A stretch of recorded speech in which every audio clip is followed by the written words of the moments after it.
그래서 뭐 7월 첫째 주 수련회라고 하죠. 그때까지는 조금 자유롭게 하고 그때부터는 원래 계획했던 대로 도시나 뭐 이런 부분으로 다시 설교를 할 겁니다. 여러분 달리기 잘합니까? 달리기도 뭐 단거리가 있고 장거리가 있습니다. 여러분 어때요? 달리기를 잘하는 것 같습니까? 제가 달리기라고 하면 단거리와 장거리를 나누어서 한번 생각해 보면 좋겠어요. 여러분 어떤지 잘 모르겠습니다. 왜? 뭐 잘해요? 아니요. 세영이 장거리 달리기잖아요. 장거리를 누가 잘해요? 오 진짜. 장거리 조금. 장거리 목사님 잘하시죠. 저희도 마라톤 나중에 하는 거예요. 그 복권 마라톤 가면 대박이지. 갑시다. 진짜 재밌어. 지금 솔깃 녹음되고 있지? 네. 여러분 복권 마라톤은 안 됩니다. 왜냐면 회사 사람들 보거든요. 군의도 있습니다. 군의. 우리 가는 데가 두 군데인데 벚꽃하고 봄은 벚꽃, 가을에는 군의. 고대는 선교사. 응원 아니야? 쟤는 여러분들 이야기했다시피 매일교회 사역하면서 5년 동안 10km를 한 4, 5개월 정도 뛰었던 것 같아요. 그러면서 저는 그 장거리보다는 단거리가 더 나한테 잘 어울린다 이 생각을 했습니다. 길게 타는 게 좋다. 나는 짧게 뛰는 게 좋다고. 짧은 게. 이게 말이 안 되나요 지금? 정말 못 알아들었나? 뭔가 중간에서 하시나요? 카메라 감독합니다. 이렇게 생각하는 이유가 있습니다. 제가 10km를 최선을 다해 달려도 이 성적이 늘 안 좋았어요. 정말 죽을 똥 살똥 해가지고 잘 나오게 57분. 평소에는 뛰면 1시간 6분, 1시간 10분, 그 뒤로는 측정 불가. 경주에서 있잖아요. 그 새끼리 하나 있어요. 이거 비밀입니다. 그 보문 단지 가다가 중간에 싹 트는 길이 있어요. 그 딱 길을 딱 들어가면 7km 나와요. 그러고 들어가요. 근데 이 중간에를 찍지 않으면 기록이 안 나와요. 그렇기 때문에 할 수가 없어요. 하여튼 제가 무슨 얘기 할까 모르겠는데 그 성적이 잘 안 나왔어요. 근데 그 얘기 있잖아요. 제가 100m 달리기는 늘 1등했어요. 그거 뭐예요 반응은? 그리고 중학교 때는 난 초등학교 때 늘 1등 찍었어 여기. 50명, 60명 달리는데 이 놀라운 일이에요 이게? 일상 아니에요? 느리게 생겨가지고. 이거 제가 배도 없었어요. 중학교 때는 100m를 며칠 때 나는 13초 초반에 떴어요. 13초 초면 거의 실력급이에요. 조금만 더 잘하면 국가대표 상비군까지 갈 수 있는.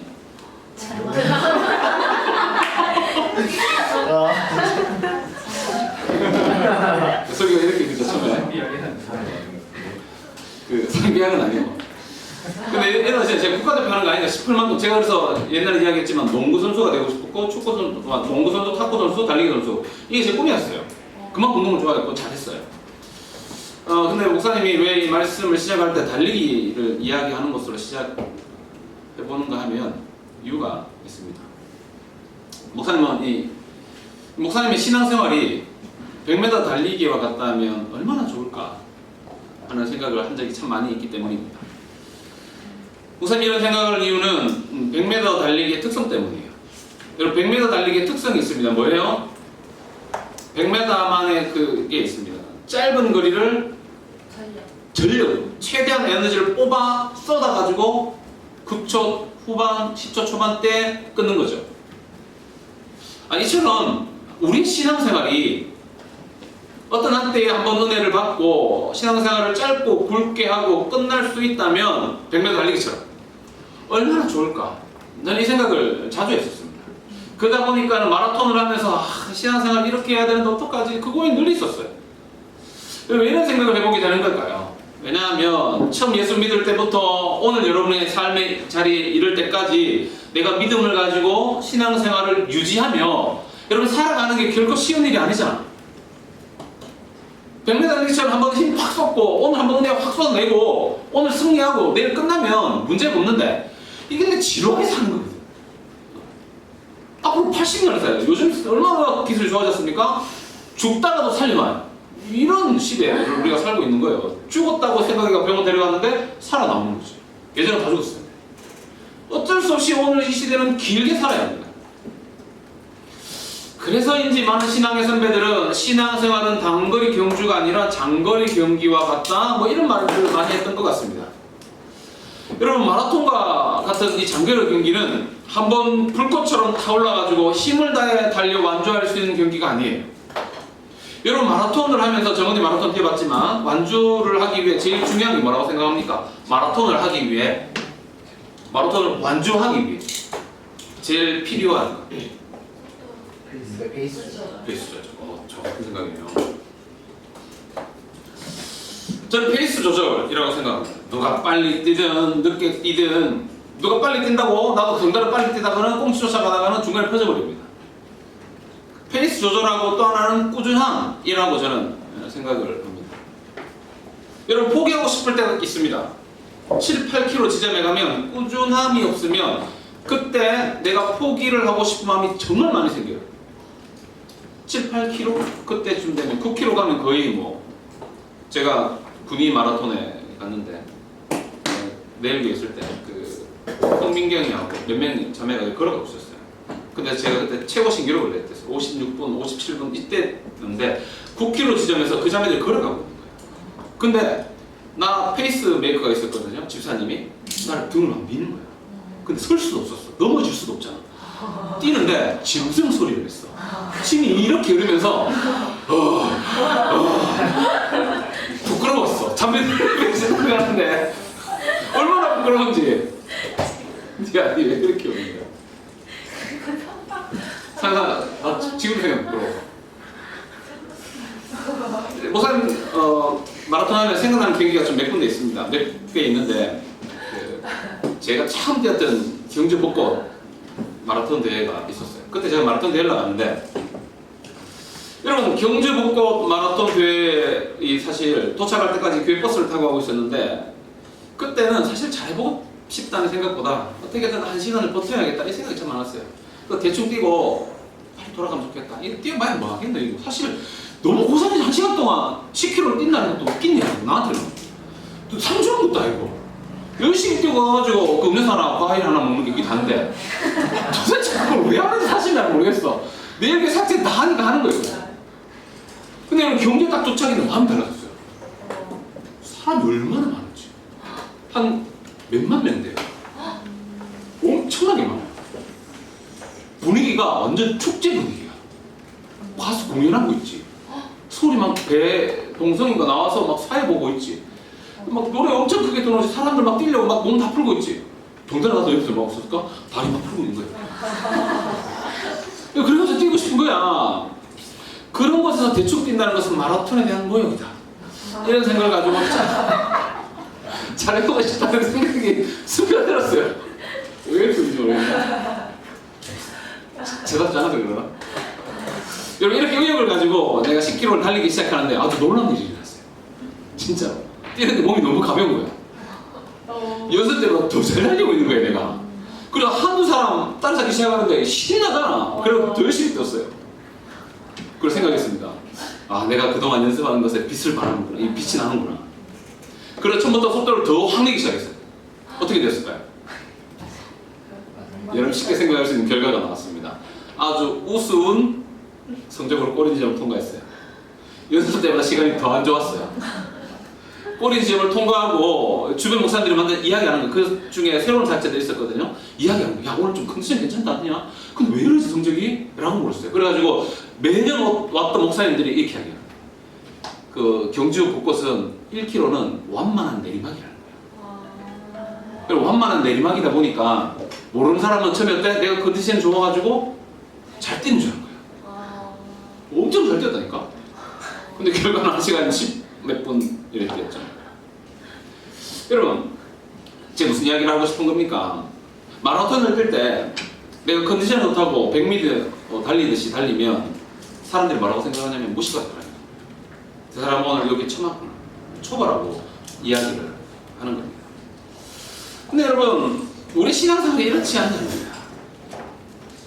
우리가 한 번도 안 가본 길이다 보니까 나같이 처음 가는 길이라고 생각하니까 어떻게 되는 거야? 오늘 한번 확 정말 잘해보고 싶은 거죠. 그리고 특히 언제 그러냐면 수련회 같은 데 갔다 오거나 어떤 은혜를 한번 세게 받았거나 말씀이 내게 가슴에 확 다가올 때 우리 마음에 어떤 마음이 들어? 마라톤인데 한번 오늘 잘 살아야겠다 싶어서 잘 살았어요. 너무 좋아요.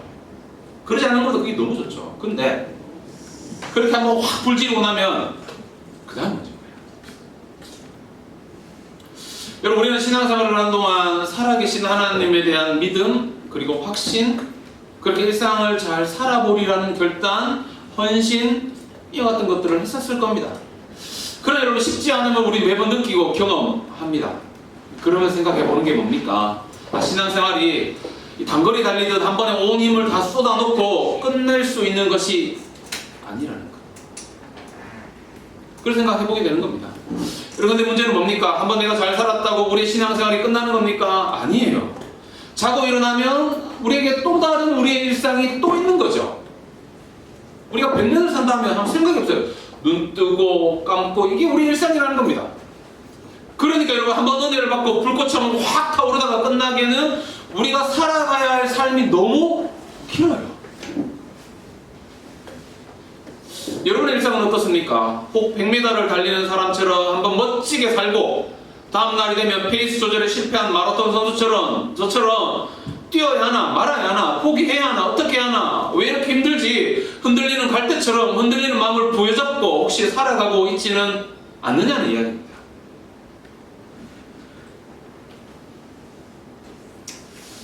그러나 여러분들 이미 잘 알고 있듯이 성도의 삶은 매일 일상을 달려오던 그 페이스대로 꾸준히 포기하지 않고 지속적으로 살아가야 하는 삶이 성도의 삶이에요.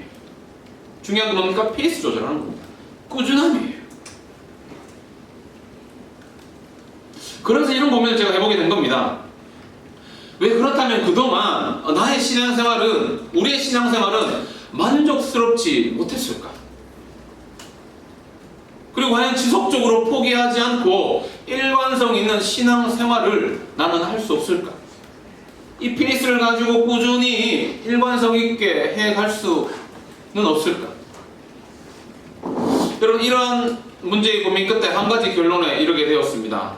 그동안의 신앙생활이 만족스럽지 못했던 원인이나 오늘을 포기하지 않고 매일매일을 성실하고 신실하게 신앙생활을 할 수 없었던 그 이유는 바로 우리의 신앙생활에 견고함이 없는 것에 기인하는 것이라는 결론에 이르게 되었습니다. 견고함이에요. 여러분, 견고하고 흔들리지 않는 신앙은 마라톤과 같은 우리의 신앙의 여정을 승리로 이끌어가는 비결입니다. 그래서 사도 바울은 오늘 본문 15장 58절에서 견신하며 흔들리지 말라. 타번이 어떻게 되어 있습니까? 굳게 서서 흔들리지 말라. 타번이 이렇게 되어 있는 겁니다. 여러분 잘 보세요. 바울은 지금 한 문장 안에 견고하라, 흔들리지 말라, 비슷해 보이는 어떻게 보면 같은 뜻 같아 보이는 이 두 가지 권고를 반복해서 쓰고 있어요. 왜 그럴까요? 여러분, 바울이 이렇게 말하는 것은 흔들리지 않는다 해서 흔들리지 않는 모든 것이 다 견고한 것은 아니기 때문에, 흔들리지 않는다 해서 흔들리지 않는 모든 것이 다 견고한 것은 아닙니다. 또한 우리 영적인 삶 가운데 일상의 삶에서 영적 생활에서 이 견고함이라는 것은 단지 흔들리지 않는 것만을 의미하는 것이 아니기 때문에, 내가 흔들리지 않는다고 해서 그것을 두고 견고하다라고 성경은 말하지 않습니다. 자, 이 말이 참 어렵습니다. 그래서 제가 쉽게 좀 설명을 해볼까 합니다. 여러분, 전봇대 알죠? 요즘에 전봇대가 잘 보이지 않습니다. 잘 안 보여요. 전봇대 알아요? 전봇대 알아요? 그죠? 알죠? 그죠? 목사님 어릴 때만 해도 이 전봇대는 가는 곳마다 세워져 있었습니다. 진짜 많았어요. 요즘에는 땅으로 다 매설해서 잘 안 보이는 것뿐이에요. 예전에는 동네마다 치렁치렁 전깃줄이 다 매달려 있어요. 여러분, 그러니까 태풍 불고 하면 이 전봇대가 넘어가가지고 정전 나고 막 그랬거든요. 여러분, 당시에는 지금처럼 뭐 콘크리트 철근이 아니라 나무로 주로 전봇대를 만들어 세웠습니다. 자, 여러분, 이 나무 전봇대 한번 생각해 봅시다. 여러분, 이 나무 전봇대도 깊이 뿌리 내린 나무처럼 여간에서는 흔들리거나 쓰러지지 않습니다. 쓰러지잖아요. 여러분, 그렇다고 해서 우리는 나무 전봇대를 보고 견고하다라고 말하지는 않습니다. 나무 전봇대는 그저 뭐합니까? 흔들리지 않고 있을 뿐인 거죠. 여러분, 우리는 왜 그렇다면 나무 전봇대를 보고 견고하다 말하지 않을까요? 왜 견고하다고 말할 수 없을까요? 두 가지 이유 때문에. 여러분, 먼저 나무 본연의 기능을 그 나무 전봇대는 할 수 없어요. 나무 본연의 기능이 있습니다. 뭡니까? 새로운 잎이든 열매를 맺을 수가 없죠. 흔들리지 않고 그냥 땅에 박혀 있을 뿐이지 뿌리가 없기 때문에 열매를 맺을 수가 없어요. 또한 이미 그 전봇대는 어떻습니까? 나무로서의 생명력을 잃어버린 채 그저 버티고만 있는 거죠. 그렇기 때문에 견고하다라고 말할 수 없는 겁니다. 자, 그렇다면 나무가 견고하다는 평가를 받기 위해서는요, 두 가지가 필요합니다. 첫 번째, 뿌리를 깊이 땅속에 박아야 합니다.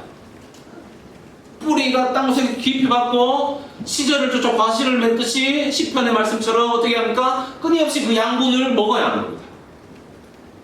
여러분, 이게 견고한 거예요.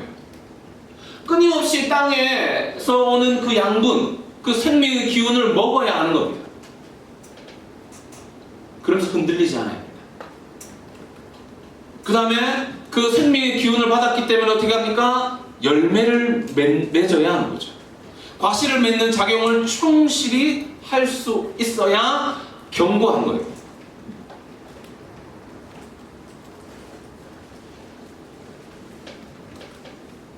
이런 모습이 견고한 거예요. 근데 여러분, 이건 나무만의 이야기가 아닙니다. 우리의 신앙생활도 마찬가지예요. 우리의 신앙생활은 어떻든지 한번 돌아보십시오. 살아있는 나무와 같이 견고하며 흔들리지 않는 신앙생활을 여러분 하고 있는지, 그래서 여러분 뿌리를 깊이 주님께 두고 주님께서 내게 주시는 그 양분 난 날마다 먹으며 내 영혼이 자라고 있는지, 아니면 그저 나무 전봇대와 같이 성도라는 이름을 가지고 내가 신앙생활을 하고 있지만 종교생활을 하고 있지는 않은지, 성도 본연의 기능, 성도의 생명력을 잃어버린 채 오늘도 그저 이름만 무늬만 가지고 살아가고 있지는 않은지, 우리 신앙생활을 돌아봐야 하는 겁니다. 과연 나의 신앙을 두고 나는 견고하다라고 말할 수 있는지. 여러분, 신앙적으로 볼 때 성도가 견고하다라는 판단을 얻기 위해서는 그저 꿋꿋이 그 자리에서 버티는 것 이상의 작용들이 필요합니다. 그렇다면 무엇이 우리의 신앙을 견고하게 할까요? 또는 어떻게 해야 견고해질까요? 사실 오늘 말씀의 핵심은 이 견고함이 있지는 않습니다. 그러나 이 이야기는 제가 짚고 넘어가는 거예요. 여러분, 견고함을 정의하기란 쉬운 것이 아닙니다. 성도가 견고해지기 위해서는 한 가지 잘해서 되는 게 아니거든요. 우리는 이 견고한 삶을 살아가기 위해서는 지속적으로 우리는 은혜 안에 자라가야 합니다. 지속적으로 말씀의 뿌리를 깊이 두어야 합니다. 그러면서 우리는 말씀을 체계적으로 들어야 합니다. 그러면서 진리를 깊이 경험해야 합니다. 그렇게 우리는 기독교 교리를 통해 하나님을 지식적으로 깊이 알아가야 합니다. 이렇게 우리의 지성이 자라가면서 하나님께서 그리스도 안에서 우리를 위해 이루신 일을 우리가 깨달아 알게 되면 그때 우리는 주님을 더 사랑하게 되고 우리의 마음도 그만큼 넓어지게 되는 겁니다. 매일매일 또한 성실하게 경건 생활을 해야 합니다. 자, 여러분, 이처럼 신앙생활에 있어서 이 견고함은 한두 가지 요인으로 결정되는 건 아닌 것 같아요. 근데 지금부터가 중요합니다. 신앙생활의 견고함은 늘 한 가지로부터 시작합니다. 한두 가지 요인으로 결정되는 건 아닙니다. 제가 말했듯이 몇 가지, 또 어떤 분들은 더 많은 이야기를 할 수도 있겠다 싶습니다. 그렇지만 우리의 신앙생활의 견고함은 늘 한 가지로부터 시작해요. 여러분, 그것이 무엇이냐면 마음을 정하는 겁니다. 오늘 시편 108편 1, 2절에서 똑같은 이야기를 하고, 여러분, 정한 마음이 다시 흔들릴 수도 있겠죠. 정한 마음을 가지고 살아가다 보면 우리가 실패할 때도 있습니다. 그렇다고 해서 우리가 미리 흔들릴 것을 예상하고 마음을 정하기를 두려워하는 것은 올바른 신앙의 태도라 할 수 없다는 겁니다.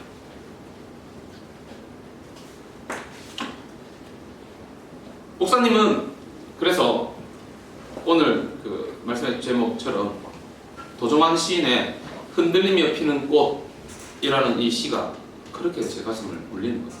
말씀은 아닌데 왠지 모르게 이 말씀을 보면 제가 위로가 되고 오늘을 살아가는 여러분들을 볼 때 참 이 말씀은 아니지만 이 시구가 여러분에게 위로를 줄 수 있겠다. 제가 생각을 해본 겁니다.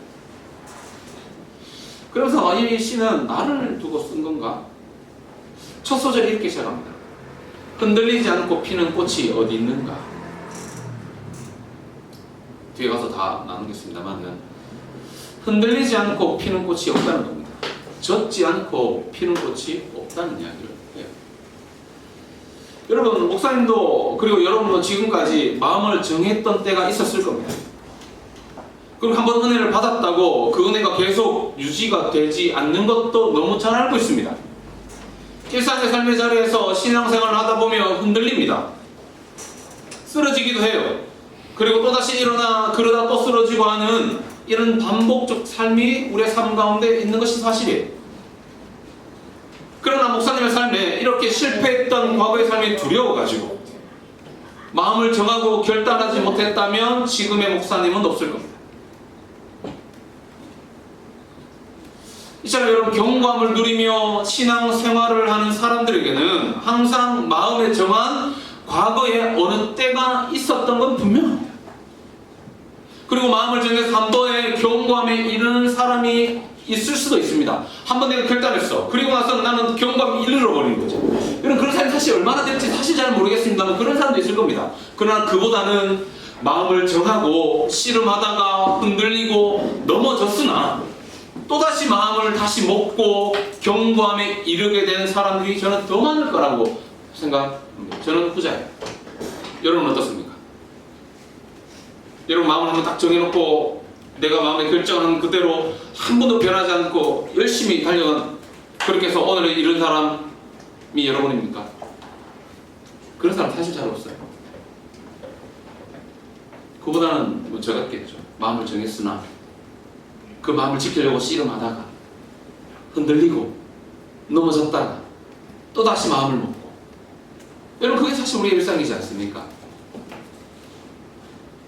여러분, 우리가 흔히 쓰는 이 결단이란 이 용어도 결국은 마음을 정하는 것의 다른 표현이거든요. 결단이라는 것도. 여러분, 마음을 정하는 이 일은 견고한 신앙생활을 위해 필수적입니다. 결단하는 것. 필수적인 거예요. 그러나 여러분, 이 견고한 신앙생활은 성도의 삶의 필수적인 요소입니다. 견고한 이 마음을 정하는 이 일은 견고한 신앙생활을 위해 필수적인 것입니다. 또한 이 견고한 신앙생활은 성도의 삶의 필수적인 요소입니다. 그러니까 마음을 정하는 것, 결단하는 것, 오늘 여러분이 내일 또 실패한다 할지라도 하나님 앞에서 오늘 다시 한번 내가 다시 결단하는 것, 그게 중요하다는 겁니다. 결국 마음을 정하는 것은 참된 성도의 삶을 좌우하는 중차대한 문제입니다. 여러분, 마음을 정하는 일이 이렇게 중요한 것은 그 마음의 상태에 따라 생각과 정서, 의지, 모든 것들이 지배됩니다. 마음에 따라. 여러분, 여러분의 마음에 허락 없이, 동의 없이는 그 어떤 것도 우리에게 틈탈 수 없습니다. 우리가 죄를 짓고 불순종하게 되는 것도 사실 우리 마음의 암묵적 동의하에 일어나는 일이에요. 또한 우리가 거룩하고 구별된 성도의 삶을 사는 것도 우리의 마음이 거룩을 추구하는 가운데 얻어지는 거죠. 여러분, 그래서 모든 일이 마음먹기에 달렸단 말이 마음먹기에 달린 겁니다. 여러분, 마음을 정하는 일이 이토록 중요하기 때문에 마음을 정하고 살아가는 사람, 결단을 하며 오늘 내가 실패한다 할지라도 아침에 눈을 뜨고 결단하는 그 사람과 마음의 정함 없이 그냥 생각 없이 살아가는 사람의 삶의 차이는 이루 말할 수가 없습니다. 흔들릴 수 있습니다. 넘어질 수 있어요. 그렇다 할지라도 오늘 넘어진 그 자리에서 우리는 다시 하나님 앞에 새로운 결단을 할 수 있어야 합니다. 예를 한번 들어볼게요. 제가 신대원을 다닐 때 일입니다. 신대원을 다니는데 레포트를 진짜 많이 냈어요. 학교에서 레포트를 내는 것을 가지고도 마음을 정해야 했습니다. 그만큼 레포트가 많았어요. 내가 신대원 다닐 때 신대원 지금 많이 다니잖아요. 근데 100학점 들었어요. 100학점. 보통 4년 동안 150학점 정도 듣죠. 아닌가? 다 이제 졸업한 지 오래된 나이가 들었다는 거죠. 지금 몇 학점들이 모르니까. 3년을 다니는데 100학점을 들었어요. 엄청 많아요. 신대, 그러니까 대학원생이 100학점을 듣는 학교는 거의 없어요. 이제 뭐 목회자를 양성해야 한다는 뭐 어떤 그런 것 때문에 이만큼 들어야 돼가지고 엄청 듣게. 그냥 6학기 동안 최소 한 학기에 16학에서 뭐 18학점 정도는 들어요. 근데 여러분 그것만 듣는 게 아니에요. 한 학기에 레포트를 몇 개를 냈냐면 15개에서 20개를 냈어요. 어떤 교수는 매주마다 레포트를 내겠어요. 정말 고요. 근데 여러분 교수들이 자기 수업에 그게 있잖아. 프라이드가 있잖아. 그러니까 교수들이 들어와서 뭐라고 이야기합니까? 이것은 꼭 제대로 해야 된다부터 시작해가지고 막 강조하잖아. 그런 레포트를 엄청 해요. 수업을 듣는 사람들 입장에서는 죽을 맛이거든요. 근데 여러분 신대원 다니는 사람들이 그냥 공부만 하니까 아니잖아요. 사역을 하거든요. 그러니까 주말에는 사역에 집중할 수밖에 없어요. 근데 또 가정 있는 사람들이니까 저같이. 그러면 또 월요일은 뭐 월요일들 그럼 화수목금 4일 동안 레포트를 이만큼씩 내야 돼요. 근데 여러분 저는 그때 당시 경산중앙교회 청년사역자였거든요. 여러분 제가 주중에도 전화기를 놓지 않고 있어요. 제가 화수목금 올라가서 한 달에 1000번 썼어요. 전화를. 그러니까 전화 신방을 아이들한테 전화하는데 1000번씩 했다고. 그러니까 여러분 올라가서도 1000번 전화를 해야 돼. 또 학교 공부도 해야 돼. 이게 쉽지 않아요. 여러분 그렇기 때문에 뭐 해야 합니까? 선택과 집중, 마음을 정할 수밖에 없어요. 여러분 어떤 교수님의 수업은 낙제를 면할 정도로만 하기로 마음을 먹는 거죠. 여러분 제가 이렇게 마음을 먹습니다. 여러분 그렇게 수업을 들어가서 수업을 들으면 교수님이 알까요? 모를까요? 잘 알까요? 사실 귀도 잘 안 들어요. 여러분 그리고 그 교수님이 낸 레포트를 쓰면 여러분 교수님이 아실까요? 모르실까요? 알죠. 왜 모르겠습니까? 여러분 저도 내리교 했을 때 제자반 리포트 받으면 대박 아니죠. 누구나 아는 거예요. 마음을 기울여 쓰고 마음을 기울여 쓰지 않았는지 읽어보면 아는 겁니다. 여러분 그러나 빡빡한 학사 일정 속에서도 제가 듣고 싶은 교수가 있거든요. 과목이 있다는 거죠. 그 수업 어떻게 할까요? 여러분? 제가 이 교수 수업은 잘 들어야겠다, 잘 듣기로 마음을 정합니다. 여러분 마음을 정하면 삶의 태도나 모습도 달라지게 됩니다. 그러니까 여러분 어떻게 합니까? 그 교수 수업은 조금 한 10분, 20분 일찍 갑니다. 그럼 맨 앞자리에 있습니다. 그리고 그 교수님이 내어준 레포트는 어떻게 하겠습니까? 목사님이 공부하고 싶었던 분야니까 책을 읽고 공부할 때도 마음을 쏟아 열정을 가지고 빨간 줄 꺼가면서 공부하는 겁니다. 그리고 이해한테 다시 앞으로 돌아갑니다. 그런 다른 교수님 수업들은 어떻게 합니까? 교수님 볼 일 없겠죠? 한 번 체크 이야기를 하고 그냥 쓰는 거죠.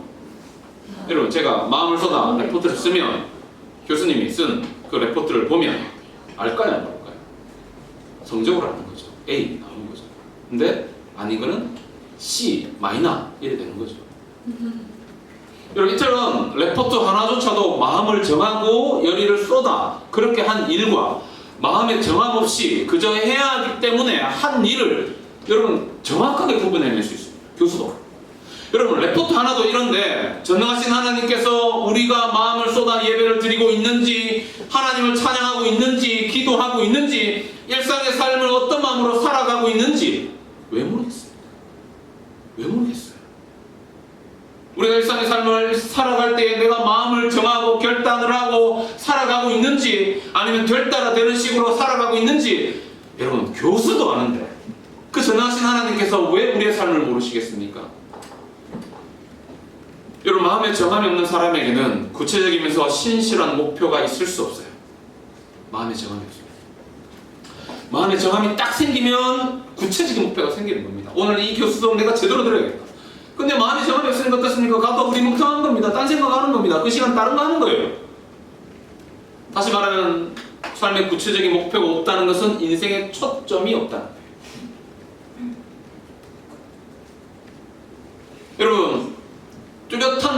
없이는 결코 견고한 삶이 될 수 없습니다. 마음을 정하지 않고는 우리의 삶은 결코 견고해질 수 없습니다. 그러므로 우리에게는 불타는 어떤 목표가 필요합니다. 그리고 이 뚜렷한 목표는 마음을 정하는 것에서부터 시작이 돼요. 살다 보면 우리는 원하든 원하지 않든 다양한 일들을 만나고 경험하게 되어 있습니다. 여러분, 이러한 삶 속에서 마음이 정해진 사람은 흔들린다 해도 자기의 길을 갈 수가 있습니다. 흔들린다 해도 다시 제자리에 돌아오는 겁니다. 오뚜기처럼 흔들린다 해도 다시 중심을 잡게 되어 있습니다. 여러분, 그게 중요한 거예요. 그러나 마음에 정함이 없는 사람은 세상의 작은 일에도 자리를 못 잡고 흔들릴 뿐만 아니라 길을 잃고 헤매게 되는 겁니다. 작은 소리에도 우왕좌왕하는 겁니다. 여러분, 이렇게 마음에 정함이 없고 견고하지 못하면 소중한 시간과 삶을 낭비할 수밖에 없어요.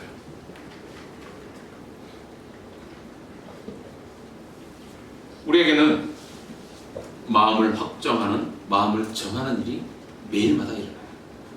아침에 눈을 뜰 때, 제가 지금 오늘이란 예배라는 책을 읽고 있거든요. 그분이 이렇게 썼더라고요. 오늘 내가 눈을 뜨는 그 순간이 예배당으로 들어가는 시간이다.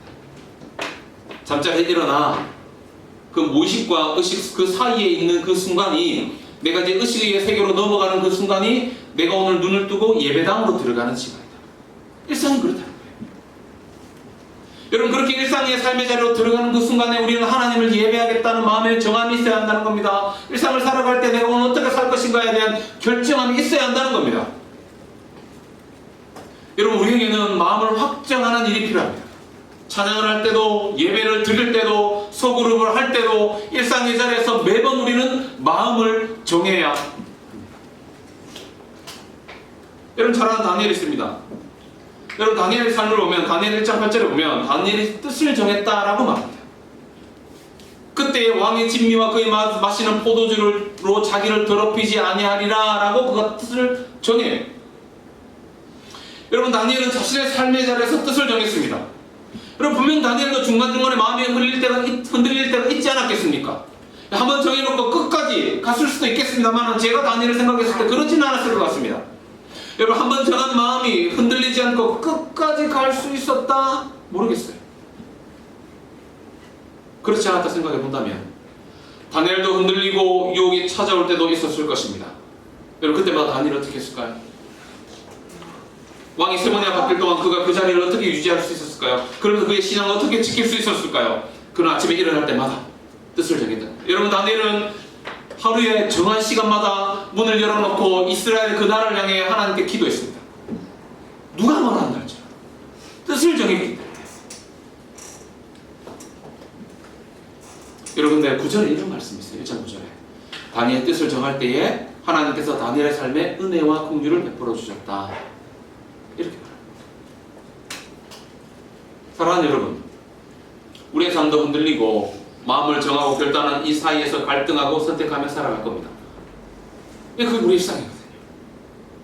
비록 우리의 삶이 이런 삶이 반복된다 할지라도 하나님은 그때마다 우리의 마음을 정하기를 원하세요. 그리고 우리가 그렇게 마음을 결정할 때 하나님께서 우리에게 은혜와 긍휼을 베풀어 주실 거라는 것을 저는 믿습니다. 하나님께서 미리 은혜와 긍휼을 베풀어 주실 수도 있었잖아. 근데 하나님은 다니엘의 뜻을 정할 때까지 기다렸습니다. 뜻을 정하고 나니까 하나님께서 그의 삶 가운데 은혜와 긍휼을 베풀어 주시는 겁니다.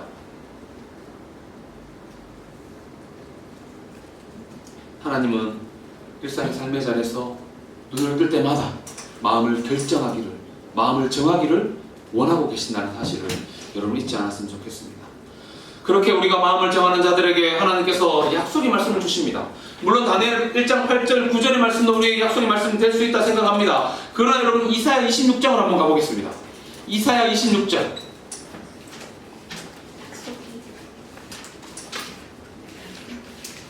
3절.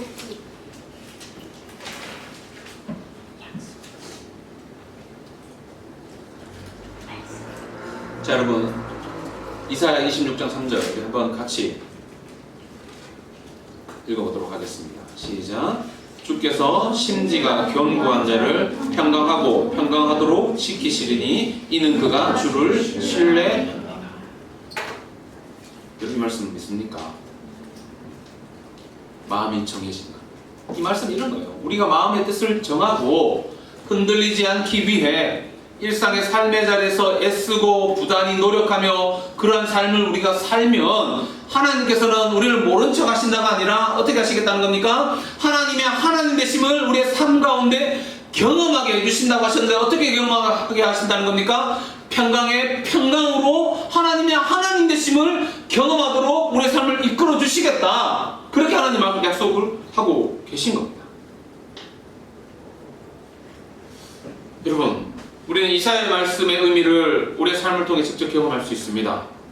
여러분, 신앙생활 속에서 우리는 크고 작은 결단들을 합니다. 뭐 일상의 교회만 생각해봐도 지금 액션 아이템 하고 있죠. 액션 아이템 보면 짝꿍과 이번 주에 뭘 하고 20분씩 기도하고 전화 통화하고 이런 것들을 합니다. 그 지난주 주일날 결정했습니다. 우리도 마음에 작정한 거죠. 근데 아직 실현된 건 아닙니다. 지난주 시점에서 보면. 그래 여러분, 하나님께서 그 결과들도 보실 수도 있습니다. 그러나 하나님은 뭘 더 중요히 여기실까요?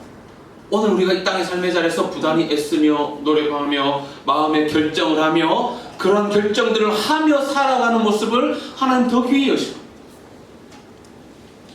그리고 하나님께서 우리가 그렇게 결정하고 살아가려고 할 때 하나님께서 이미 우리에게 은혜와 긍휼을 베풀어 주실 것이며 우리의 삶 가운데 평강을 허락하여 주실 겁니다. 이런 결국은 뭡니까? 우리가 마음을 정할 때 하나님의 하나님 되심을 우리의 삶의 자리에서 경험할 수 있는 겁니다. 마음을 정하는 게 중요합니다. 여러분, 견고하고 흔들리지 않는 삶은 마음을 정하는 겁니다.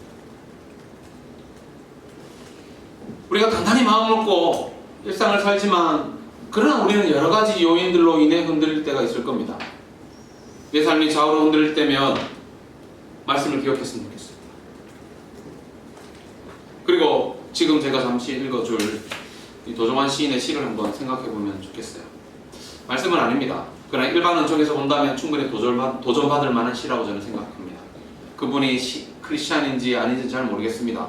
그러나 일반 은총에서 하나님께서 베풀으신 일반 은총에서 충분히 우리는 이거를 받을 수 있다고 저는 생각합니다. 제가 한번 읽어줍니다. 흔들리며 피는 꽃, 흔들리지 않고 피는 꽃이 어디 있으랴. 이 세상 그 어떤 아름다운 꽃들도 다 흔들리면서 피었나니, 흔들리면서 줄기를 곧게 세웠나니, 흔들리지 않고 가는 사람이 어디 있으랴. 젖지 않고 피는 꽃이 어디 있으랴.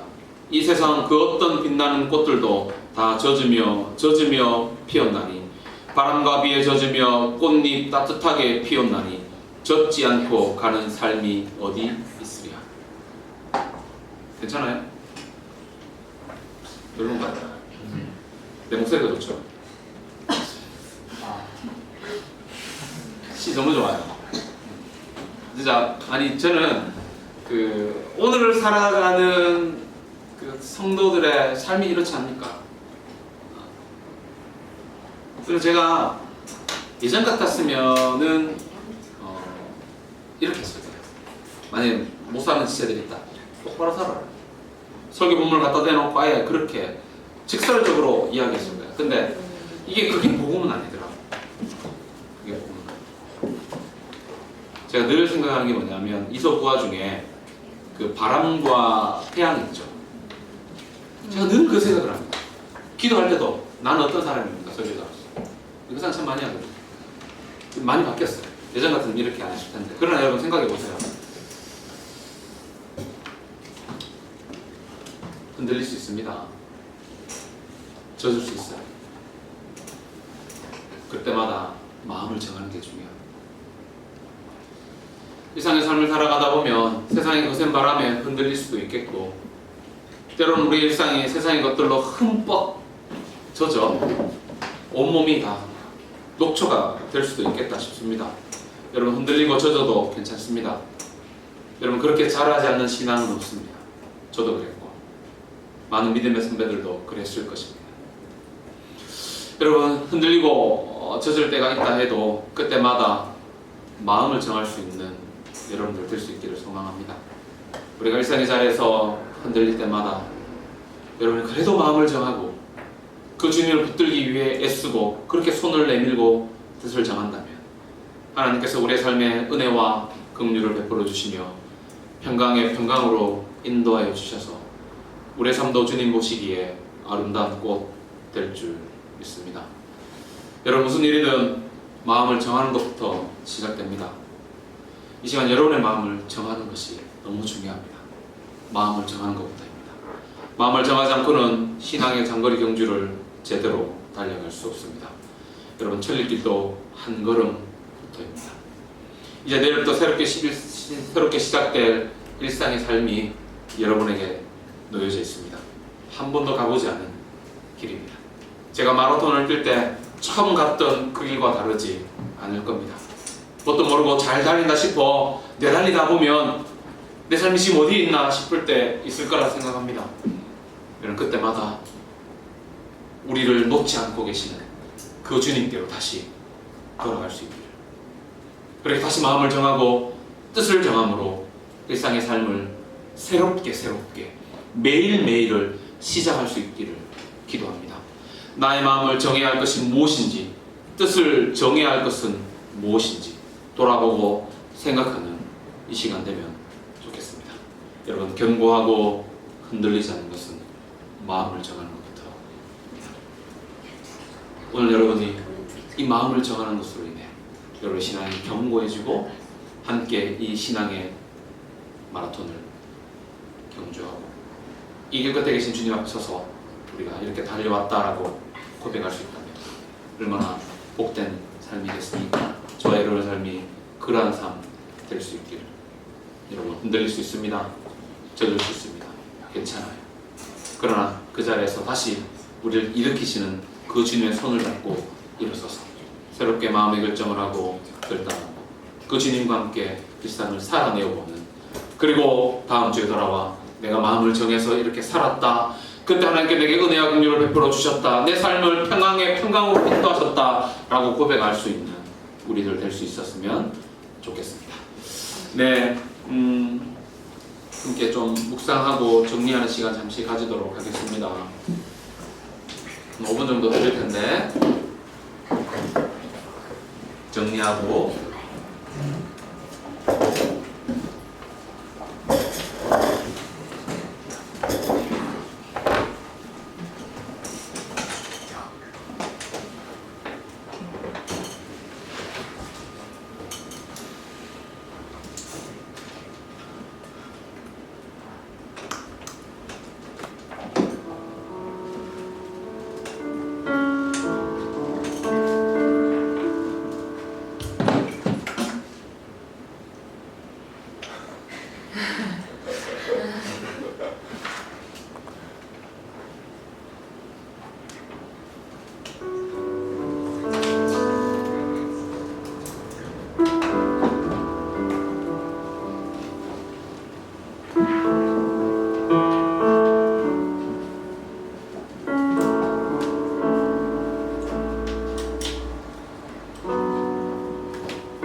시편 57편에서 너의 영혼이 확정되고 확정되었다, 그렇게 주님 우리에게 말씀하셨음을 우리가 이 말씀을 믿음으로 받습니다.